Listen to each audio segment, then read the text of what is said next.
दुधाचे एक एक पाजल रे घोट, खाऊ पिऊ घालून केलं तुला मोठ, मोठा झाल्यावर फिरू नको पाठ, चिमटा देऊन पोटाला शिकविला शाळा पाठ.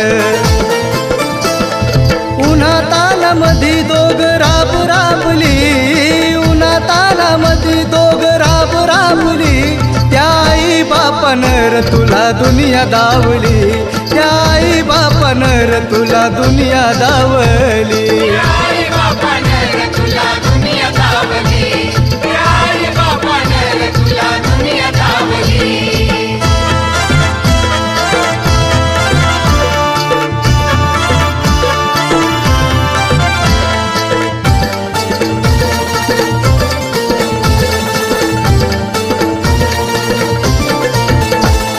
त्यांच्या पुण्याईन